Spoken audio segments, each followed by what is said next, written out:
பூமியில இருக்கிற எவ்வளவு மேன்மையா அவங்க சரீரத்தை வச்சிருந்தாலும், எவ்வளவு டெக்கரேட்டிவா வச்சிருந்தாலும், என்ன பண்ணாலும் ஒரு நாள் இது மரியாதை இல்லாமல் போகும். உள்ளுக்குள்ள இருக்கிற ஆத்மாவுக்கு தான் மரியாதை.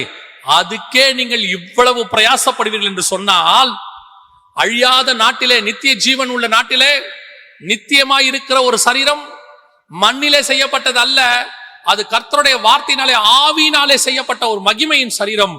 அந்த சரீரத்துக்கு நீங்க எப்படி காத்திருக்கணும், எப்படி அதுக்கு நீங்க தயார் பண்ணணும்? ஒரு குழந்தை பிறக்க போதுன்னா ஆபரேஷன் தியேட்டர் வாசல்ல நிக்கிறீங்க, உள்ள கூட்டிட்டு போயிட்டாங்க லேபர் வார்டுல. அந்த குழந்தை பிறக்க வரத்துக்குள்ள வெளியே எவ்வளவு டென்ஷனா இருக்கிறோம். அதுவும் முதல் குழந்தையா இருந்தா எவ்வளவு டென்ஷன். அப்படியே நின்றுகிட்டே இருப்போம். அந்த குழந்தை அழுகுற சத்தம் ஏதோ ஒன்று கேட்டோன்னு ஒரு பரபரப்பு. அந்த குழந்தைய வெளியே கொண்டு வரத்துக்குள்ள என்ன குழந்தை ஆனா பெண்ணா எவ்வளவு பரபரப்பு. ஒரு குழந்தை பிறந்து வெளியே வரத்துக்குள்ள இவ்வளவு பரபரப்பு இருக்குதே.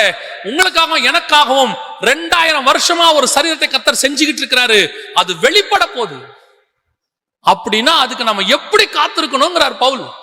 பொறுமையோடு கூட நம்பி, எனக்கு ஒண்ணு வருதுப்பா இந்த சரீரம், அதுக்கு நான் வாஞ்ச அதை பெற்றுக்கொள்ளணும். அப்படித்தான் ஆபிரகாம் செஞ்சாராம். எபிரேயர் 11 தூரத்திலே அவைகளை கண்டு நம்பி அணைத்து கொண்டு. என்னங்க நம்பி அணைத்து கொண்டு? அந்த இடத்துல சொல்லுது, அவருக்கு நியமிக்கப்பட்ட அந்த தேசம் பரம கானான், அதாவது புதிய எருசலேம், அதை அவர் பார்க்கவே இல்லை, அவர் தரிசிக்கவே இல்லை. அவர் தான் 175 வருஷம் கானான்ல இருந்து செத்து போயிட்டாரு. ஆனா இந்த வசனம் என்ன சொல்லுது பாருங்க, தூரத்தில் அவைகளை கண்டு நம்பி அணைத்து கொண்டு. அப்படின்னா என்ன அர்த்தம்? ஆவியில பார்த்திருக்கிறாரு. அந்த புதிய எருசலேமே ஆவியில பார்த்திருக்கிறாரு.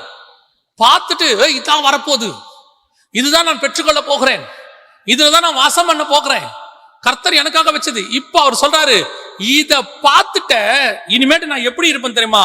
பூமியின் மேல் தங்களை அந்நியரும் பரதேசிகளும் என்று அறிக்கையிட்டு. அதோட அர்த்தம் என்ன?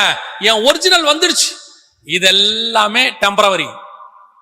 அந்நியர், நான் ஃபாரினர், நான் பரதேசி, நான் டிராவலர் அப்படிங்கிறார். I am a foreigner and a traveler. ஏன்? என் ஒரிஜினல் தேசம் தெரிஞ்சிருச்சு. அதே எண்ணம் உங்க சரீரத்து மேல வரணும். எப்ப வரும் தெரியுமா?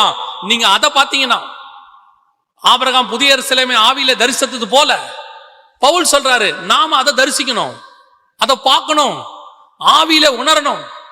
உணரும் பொழுது அது மேல ஒரு வாஞ்ச வரும். அப்ப இது எப்படி தோணும் தெரியுமா? இது மேல ஒரு வெறுப்பு வரும். இது அந்நியரும் பரதேசியுமா மாறும். இது ஒரு டெம்பரவரி, இது நான் இங்க டிராவல் பண்றதுக்கு கொடுத்துருக்காங்க,